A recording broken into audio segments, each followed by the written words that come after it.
Welcome to Ear Crush, the Friday podcast for people who love listening to great stories. I'm your host, Stephen Campbell, and my co-host this week is Katharine McEwan, the narrator of the Braintrust Series and our current story, Bits Run Free.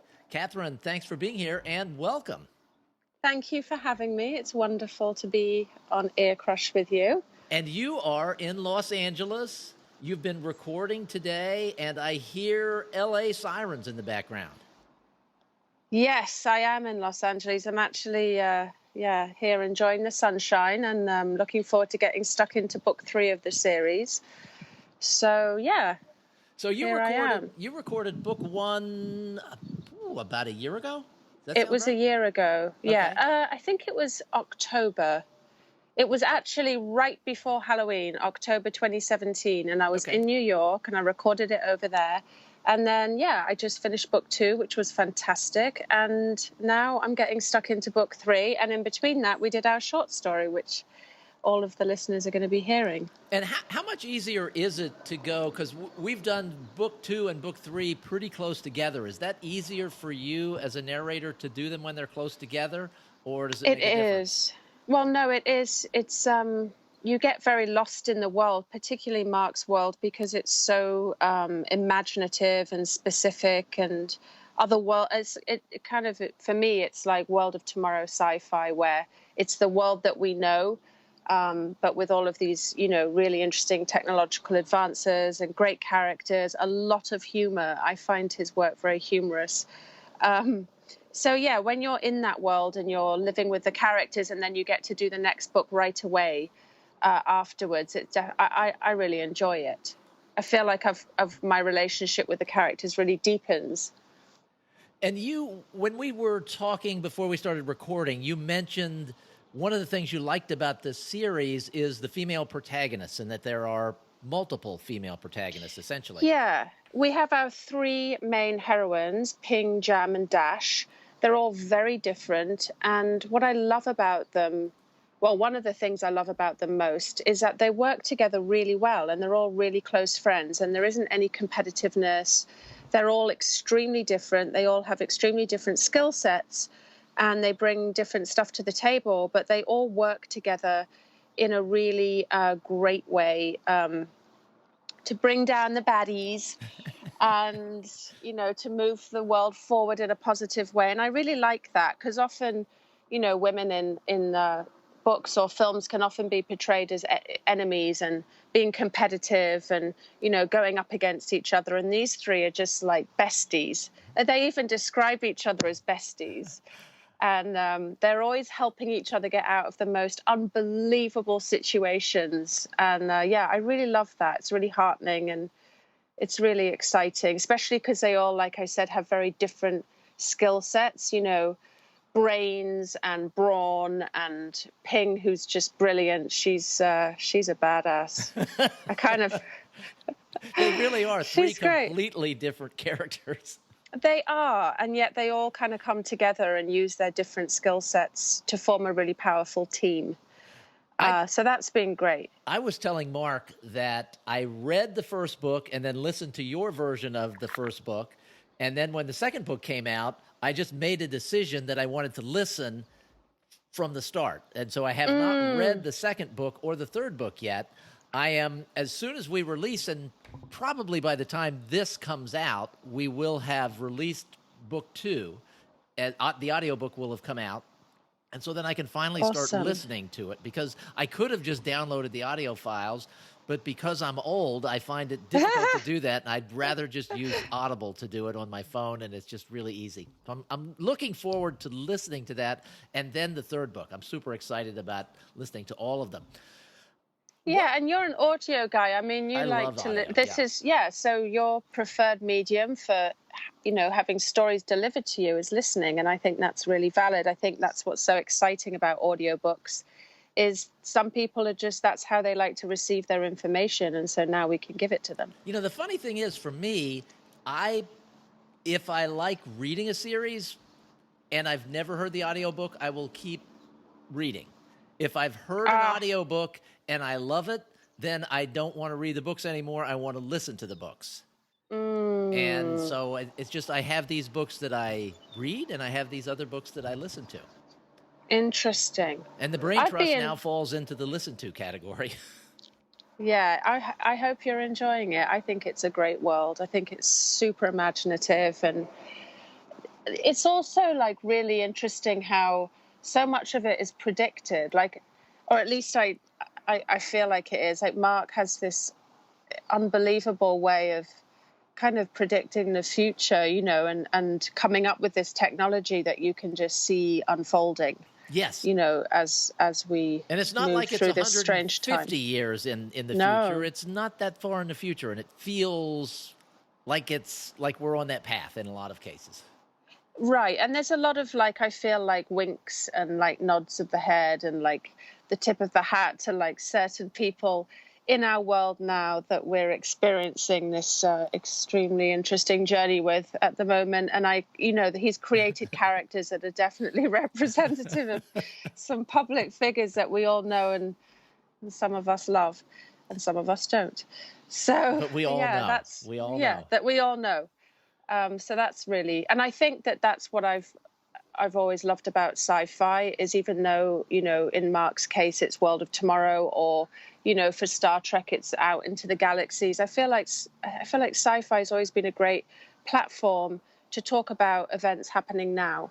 So even though it's set in the future, near or close future, it is a way that we can talk about things and issues that are happening now in a way that, is still removed enough that we can explore it without, you know, being too much for people or feeling like Yeah. it's a direct criticism of stuff. And we see a lot of that in sci-fi movies as well. And for listeners out there, we're Yes. going to get to the story, and we're going to get to the story now, and then we're going to continue this interview at the end of the story. So the story's coming up, part 2 of Bits Run Free, narrated by Katharine McEwan, starts now. Tracking down the kid had not been hard. For a ship with 10,000 people, there were few children. Most of the inhabitants were young people who were not even married yet, much less having families. A quick check on the handful of mini-schools quickly found Charlie. So Earl placed a very large rolling suitcase in the corner of the ice cream shop on the promenade and went to make contact. When the boy left the school, Earl fell into step next to him. "Charlie Winston." Charlie stopped and looked at him. "Yeah?" he asked suspiciously. "Hi, I'm Earl Anderson." He shook Charlie's hand. "You're the one who fished the golden folder from the California backup DB. Am I right?" Charlie winced. "Yeah." "Great."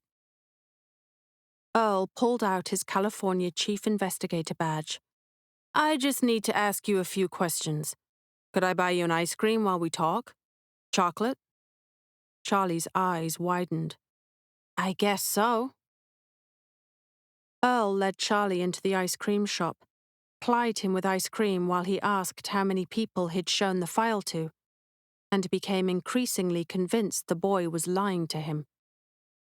This was what he had feared, and why he had decided not to include local law enforcement in the interview. He had to have a clear field to do whatever needed to be done to find the truth. Good thing he had a backup plan. When the lone storekeeper went into the back room for a moment, leaving only a bot in attendance, Earl shifted position to block the view of the shop vidcam, pulled out a tube filled with sand, and thwacked Charlie on the head with it. While Charlie was dazed, he quickly stuffed the boy into the large rolling suitcase and departed at a brisk pace for the Varren house. The Varren house was interesting because there were few people and lots of places with no vidcams. Since it was a logistics ship, it was full of shipping containers, and the interior of every container was truly private. He selected a likely container, picked the lock, tossed the bag and the boy inside, and pulled the door closed behind him. He popped the boy out and was about to start asking questions in this more ominous environment. He was sure Charlie would start telling the truth now, which was good, because Earl knew he was on a short clock. The peacekeepers would be on him at any moment. He needed to get the answers, release the boy, and hightail it to the rented speedboat docked on G-Plex 1 before anyone stopped him. But then, something metal clanged against the door of his chosen container. He rushed to clamp his hand over Charlie's mouth. The clang stopped. Good. The bar that secured the door he'd opened now slid closed. Bad. They were trapped in the container. The whine of immense motors accompanied the shifting of the floor under Earl's feet. What the hell is going on? Charlie finally pried away Earl's hand. We're moving. He scrunched his face as he thought the situation through. This container probably came from San Diego, so it's heading to Portland or Hawaii.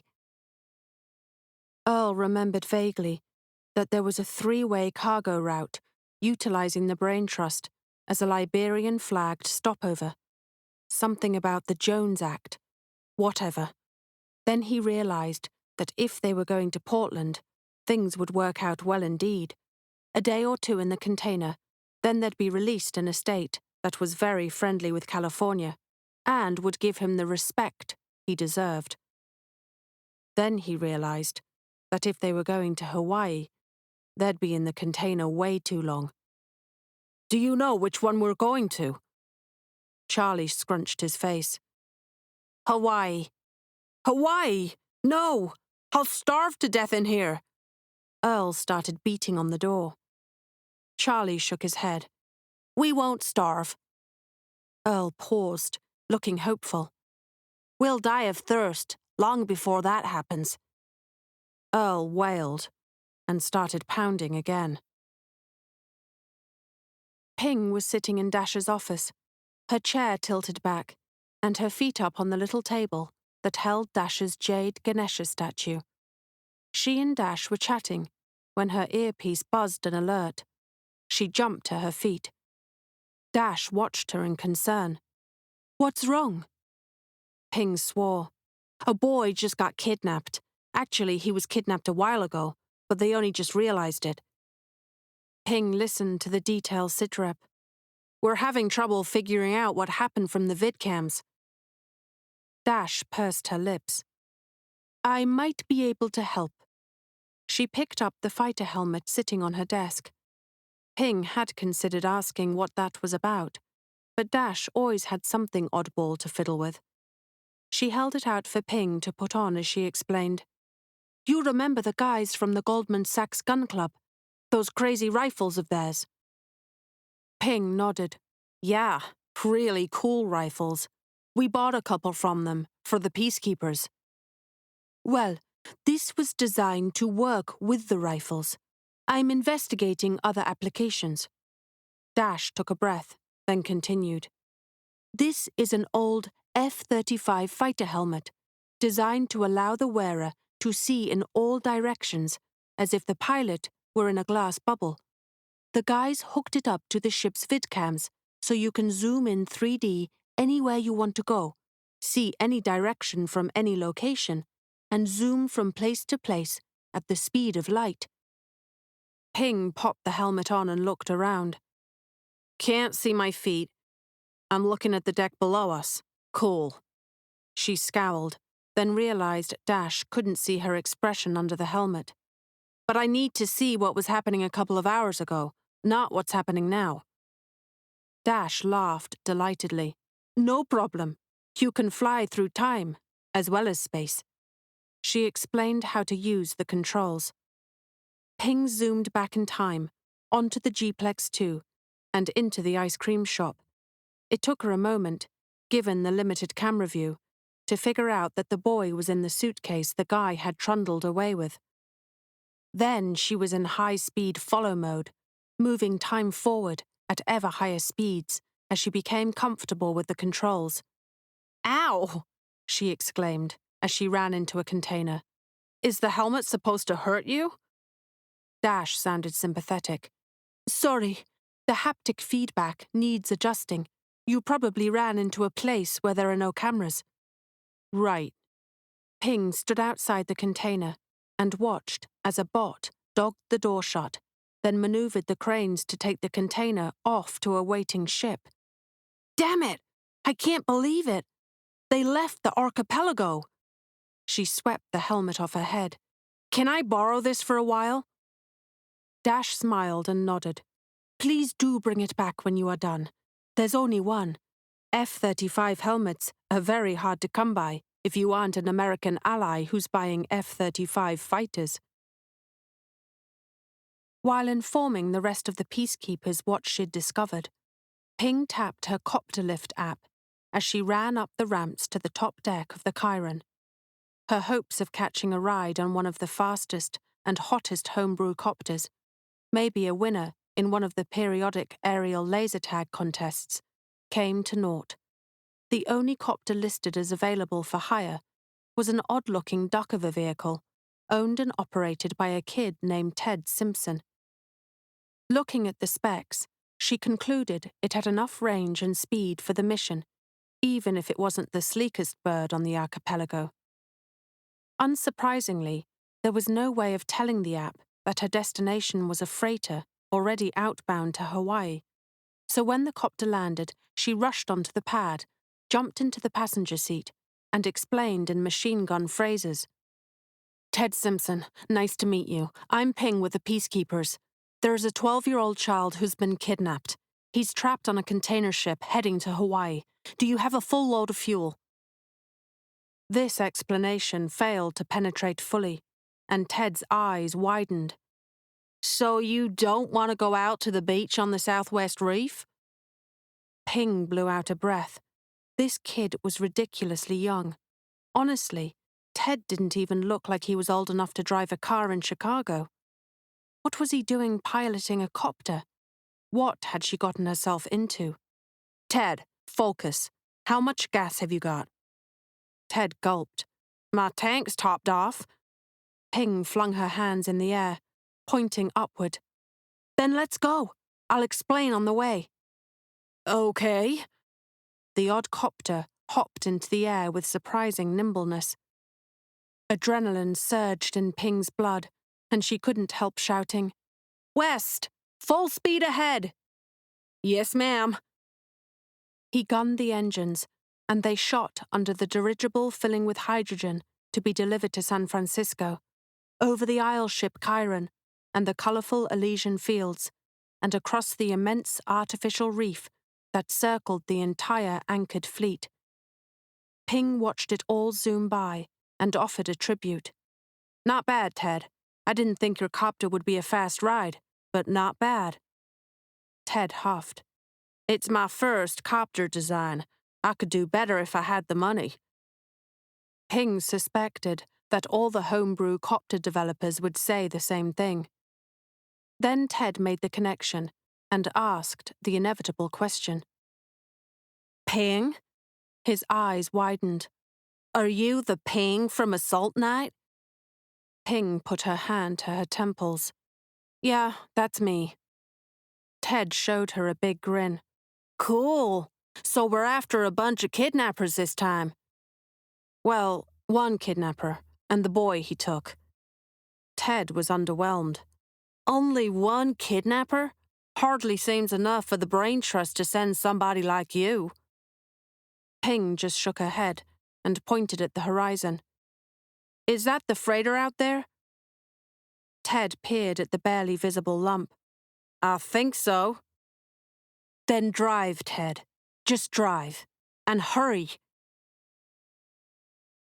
Charlie was miserable in the cargo container, but not for the reasons he'd expected. His kidnapper was, on closer inspection, not half as scary as he'd seemed at first. Sure, he was big and strong enough, but he didn't really have his head together. After Charlie had explained he was going to die of dehydration, he'd pounded on the container doors until his hands bled. Charlie then explained this would cause him to die sooner, so he finally stopped. Then Mr. Anderson had started trying to call someone on his cell phone. Charlie explained why, when trapped in a solid steel container in the middle of the ocean, that wouldn't work either. Mr. Anderson curled up on the opposite side of the container from Charlie and started to weep.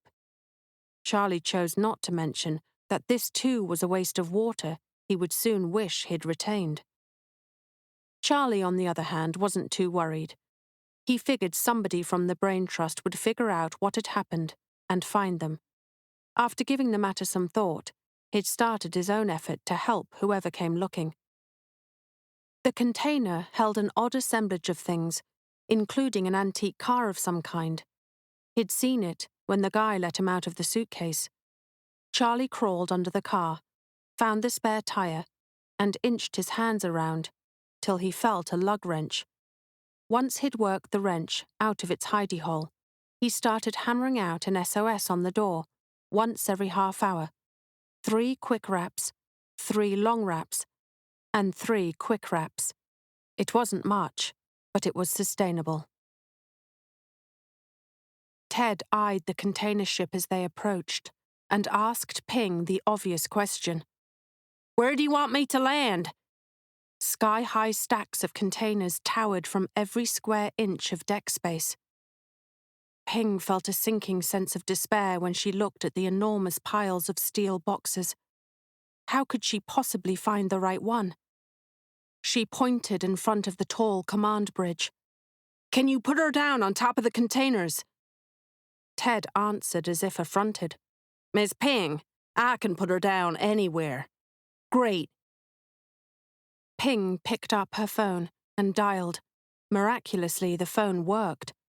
"Dash, can you hook up this wonderful helmet to the vidcams on a container ship?" "Maybe? Okay, I'll talk to the captain." Minutes later, they tracked down the captain, who was in turn looking for the interlopers who'd landed a copter on his containers. It turned out he was the only person on board. He explained, "I have a small swarm of general-purpose bots to do the work." Ping did a double take. "But GP bots are illegal in Hawaii, just like the rest of the states, right? Aren't they going to arrest you?" The captain just laughed. "When I get close to port, I order the bots to reconfigure themselves. By the time the longshoremen come aboard, they're only special-purpose bots to help with the offloading and unloading." Ted piped up. "Cool. Mr. Toscano always says, never let the bureaucrats get in the way of getting your work done. I like it." It took some time, with Dash on the phone, and the captain and Ted crawling on their knees working the wiring for the vidcams to hook up the helmet. But finally it was done. The captain grunted. "Don't expect this to work like it would on the Brain Trust. We just don't have that many cameras." Ping was already zooming through time and space in the helmet. Her despair deepened. "We're going to have to turn the ship around and get all the peacekeepers to form a search party." The captain winced. "If we have to, I guess we have to, but it'll throw my whole schedule off." He looked away. "I'm working on a shoestring here. It may bankrupt me." Ping swallowed a scream. "Think, damn it." Everything she'd heard about this Charlie kid suggested he was pretty bright, probably a lot brighter than the kidnapper. What would he do? He couldn't get out of the container. He couldn't light a smoke signal. "Captain, do you have microphone pickups around the ship?" Then she yelled into the phone. "Hey, Dash, can you hook audio into this thing as well?" For a long moment, Ping held her breath. Finally, the captain and Dash answered at almost the same time. "We can do that." Dash's voice came calmly through the ether to the frenetic Ping. "When this starts up, it should give you a better signal than any of the individual microphones can achieve, because I'm feeding them through a convolutional neural network, essentially fusing all the pickups." Ping practically bounced in place. "Great, cool, whatever, fire it up." "As you wish." Ping swiveled her head, letting the helmet see and hear from many different directions. She jumped as a loud rapping sound nearly burst her eardrums. "Ow! Turn it down!" Even before anyone could follow her order, she was off and running. Something latched onto the container with a loud clank, and Earl leapt to his feet, shouting, "We're here! We're here!" The container started shaking. "Wait! Don't crush us! Stop!" Charlie shook his head in disgust and tapped the side of the container with his lug wrench in case the rescuers still needed help zeroing in on them. Soon they heard the bar holding the container door in place slide away, and sunlight poured into the opening. Earl rushed out to grab the first person he saw. Ping surveyed the container with satisfaction. "This is it." Ted grabbed the bar across the doors and slid it aside. The captain offered a warning. "Open it slowly. They've been in the dark this entire time. The sun is going to be murder on their eyes." Ted pulled the door open, and a tall man hurtled straight at Ping. Ping was ready. 3 swift jabs knocked all the air out of him. It should have knocked all the fight out of him too, but his momentum carried him into her. He wrapped himself around her in a bear hug.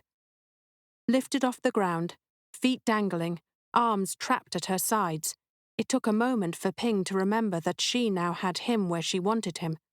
After all, he couldn't hit her or kick her. She arched her spine and flipped her head back in preparation to headbutt him in the face and crush his nose. Then she realized she was wet. He was dripping tears on her. Finally, she heard what he was screaming in her ear. "Thank you. Thank you for rescuing me." Ping relaxed in his arms. She spoke calmly. There, you're welcome. Now put me down so I can handcuff you. Gently now. That's it." She looked to the side where she saw both Ted and Charlie staring at her, disappointment on Ted's face and puzzlement on Charlie's. She shrugged and mouthed the word, "What?"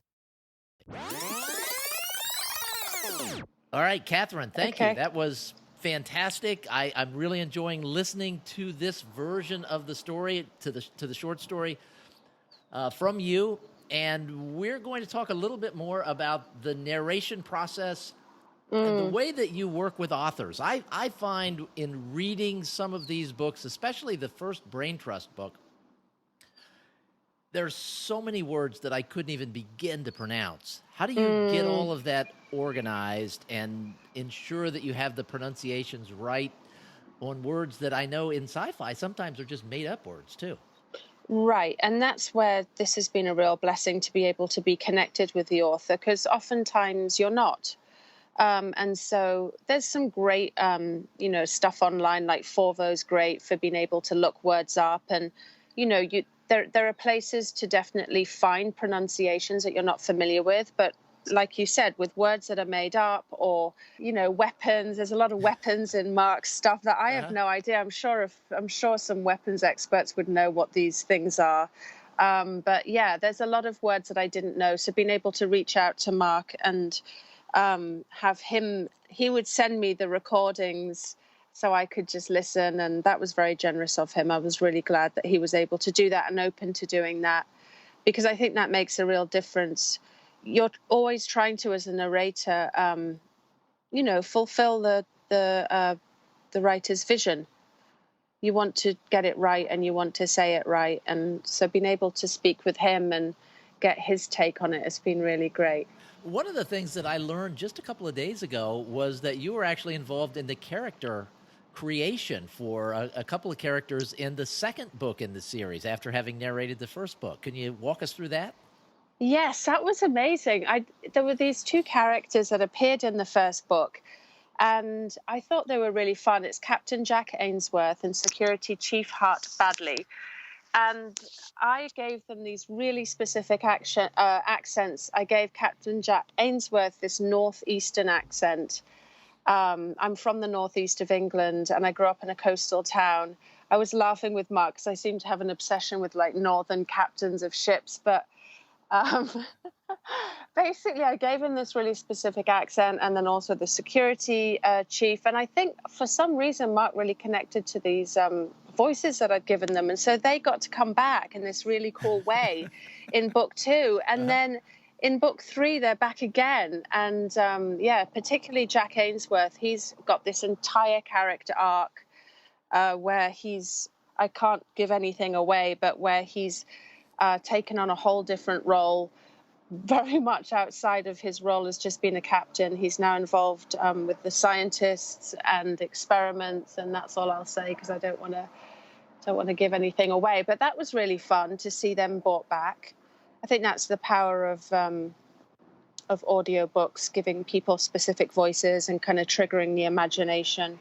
You know, in this case, the author, which is amazing. Had you experienced anything like that before in any of your other narration projects where there was an active collaboration that was going on? No, never. It was amazing. And there was also some really interesting discussions about British accents and, you know, regional accents in Britain are so specific and they're so much more than just the way that we speak, because it's also about where we're from and how we can be categorized where we're from by how we speak.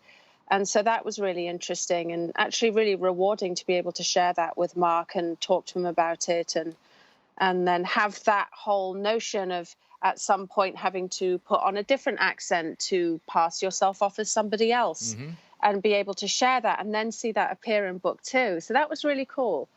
I really enjoyed that collaboration. That was a gift.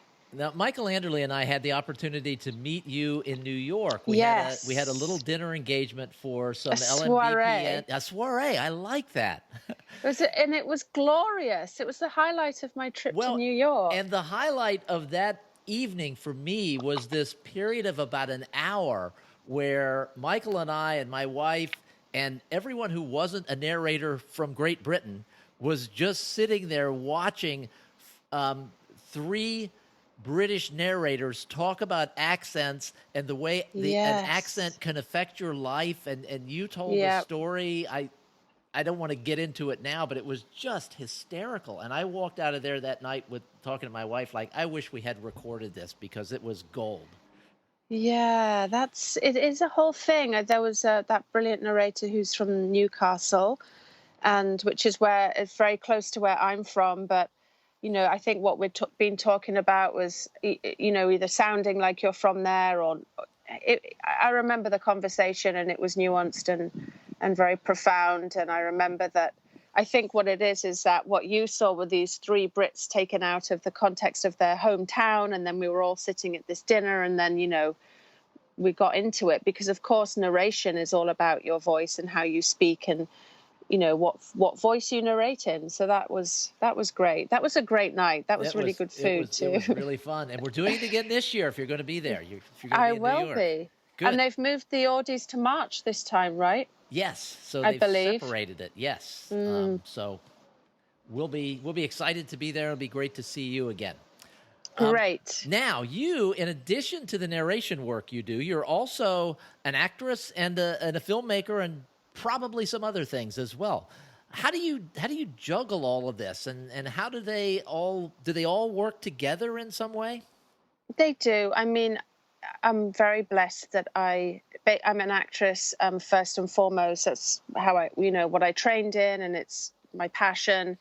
And then I became a producer, and I started to write my own material and produce my own material because I wasn't satisfied with waiting for the phone to ring, waiting to be cast in something. But also, I have a really specific taste. I like certain kinds of films.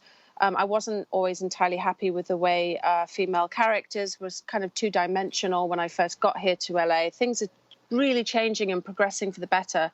So I really wanted to make my own stuff. So I kind of learned to produce for that reason, and I still do that. And then the voiceover narration, one of my friends got me into that, and it's just been a gift because to be able to learn how to use your voice as a means of communication and fulfilling a writer's vision has been really rewarding. And it's just another form of telling stories that I really enjoy. And they all support each other. You learn about writing. I write screenplays. You learn about writing through reading other authors' work. You learn, how to use your voice as a voice actor, and you can bring that to your on-camera work. So it's all kind of, symbiotic, really. Is there what's your favorite thing to do professionally? I mean, I love film.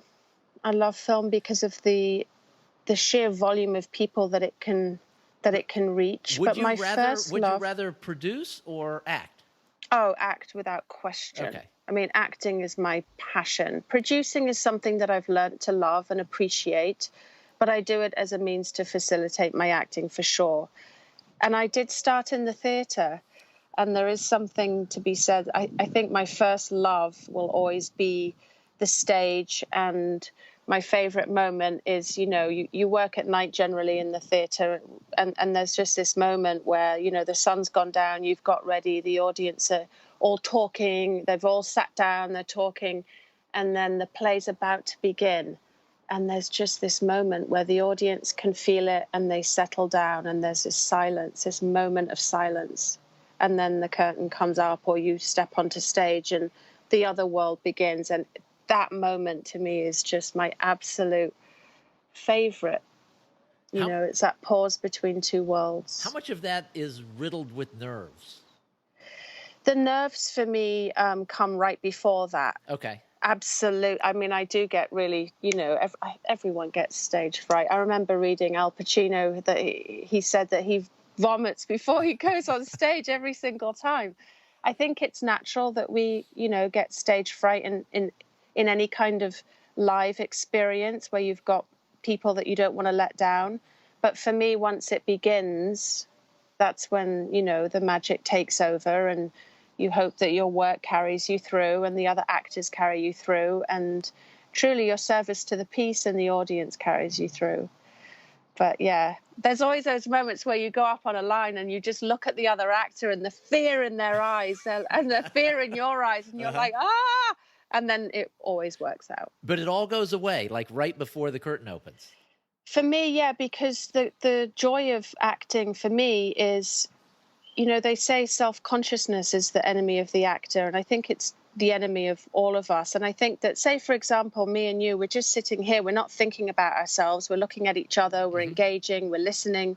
And once that play begins, or, once your creative process begins, the attention is taken off yourself and placed where it belongs, which is out into the world. And it's that escape from yourself that I love. And you don't have time to be nervous, and you can't get nervous or self-conscious when your attention is firmly placed on your scene partner or on the reality of the scene, or for narrating audiobooks, the text on the page. And, I always try to keep the vision of the author in my head when I'm narrating if I get stuck, because you're trying to, that author has bled on the page and has probably, he's probably, or he or she is probably like labored over every word and every comma. So when I get in my head, when I'm narrating or I'm struggling or I get self-conscious, in the booth, it's quite lonely in the booth at times. That's when you try to reconnect with the author and think, okay, they pored over this manuscript, probably alone themselves, And so even though it's not like a visceral physical connection you have with them, it's, it's some kind of bond that you can lean on when you're in the weeds. How different is it? Because narration, to a certain extent, has to be a form of acting. Absolutely. But when you're acting, you are acting with and in collaboration with other people. You're responding to them. We're responding to one another now. But when you're in the booth with just pages in front of you, how hard is that? I think it's very challenging. I find it very challenging, and it takes a great deal of concentration. Someone once said to me at a Penguin Random House party, a very experienced seasoned narrator, and he said, I think it was after my first book, which I'd done a big epic kind of gargoyle, like young adult fantasy. Uh-huh. And I was like, oh my God, I'd done a full unabridged Medea on stage at like 27, playing Medea, and it wasn't as difficult as my first audiobook. And he said that someone described narrating an audiobook as pushing a rock up a hill with your face. And it's not because it's, it's great fun and it's amazing, but it's that idea of like complete concentration, playing all of the characters, you know, switching back and forth between accents and different characters' heads, and, you know, you're in their heads and thoughts and environments. And like you say, you've no help from any other cast members. There's no one else to lean on. It's just you in that booth. So that's when, I find it definitely challenging. I think it requires a great deal of concentration. And I think that, as with all creative endeavors, you want it to be an invisible art, right? You don't want the listener to be thinking about what you're doing. You want them to be engaged in the story. So, yeah, it's definitely challenging, but it's extremely rewarding. And it also means you get to read a ton of different things and get taken into different worlds, like Marc's done so imaginatively with his Braintrust series. You know, that is a very imaginative world he's created. All right, and I think what we should do as a part of this is have a thing, and you may see this on social media somewhere, or you may listen to this as a part of Ear Crush. But if you have not listened to the first episode of the Braintrust yet, send me an email, steve@lmbpn.com.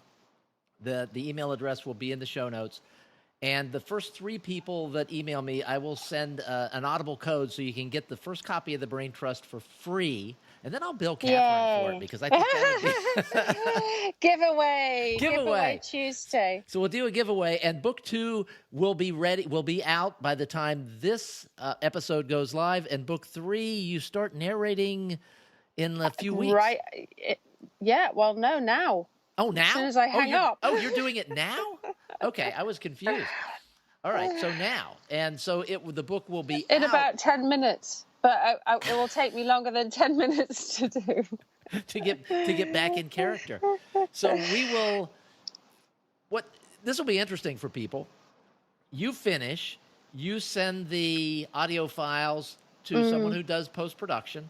Post-production person sends Can back... I give him a shout out? Troy Odie, who has been on the show. Who's been on the show. He's so great. I love Troy. Great to and work I got with. To meet him at the dinner. Yes. Very briefly. He was there as well. Yes. And he's one of those guys that just takes care of everything. He just... You don't have to worry about anything. Once it goes to Troy, he gives you the finished product and everything is done. And if ever there's a problem, he just fixes it immediately. He takes out all my mouth sounds and weird stammers. Good. Now, you may rest assured that will not happen in this podcast. So there may be weird stammers in here, and you can blame me for that. That's okay. We don't need it to be perfect. No, because... Not for a podcast. It's real. It is not. It's real and candid. This is real. Now, we're getting ready to wrap up. So for those of you who are listening, if you haven't listened to the Braintrust series yet, give it a try. I think you'll really like it. If you like book 1, you're going to love books 2 and 3. I just know because I understand the scope of the series. And keep listening. We've got one more episode of Bits Run Free. Yeah, well, I think it's Let the Bits Run Free now. Okay, Went through a little bit of a... Let the Bits Run Free. And that will be next week. You've just heard the second part here. Let's, in closing, let us know where I just spilled tea on my face, by the way. Did then you? I was like, shit, this may end up on... Oh, and I just cursed. I just went like this and tipped. My drinking problem is surfacing again. That's how real we got. I threw tea on myself. And then started swearing about it. Go on. All right, tell us where we can learn. Closing. Tell us where we can learn more about you and the various projects that you have. You can go to my film company website, which is solitaryfilms.com. And there you can find out more about my projects. I'm on Instagram at Katharine Lee McEwan. And also you could go on my website, which is katharinemcEwan.com. Okay. So either of those, either or all, or one. All right, thank you, You'll get Katharine. some idea. Now, in closing, you've got a fantastic LA view off to your left, oh my God. Or maybe it's your right. Can you show us that in closing? Yes. Nice. Look at that view. That is nice. We tried to do Katharine against that view, but the lighting just Yes. didn't work out. And since she's a I filmmaker, loved the lighting because you couldn't see anything, and it's 10 o'clock in the morning. But no, it's okay. We had to do it this way. But yes, there's palm trees and wonderful smog and some buildings and sunshine. wonderful smog. How about that? All right, Katharine, thank you so much for being here. Time to get back to work. Yes, and thank you so much for having me. And I can't wait for the listeners to experience the very imaginative and funny and tense and amazing world of Marc's Braintrust.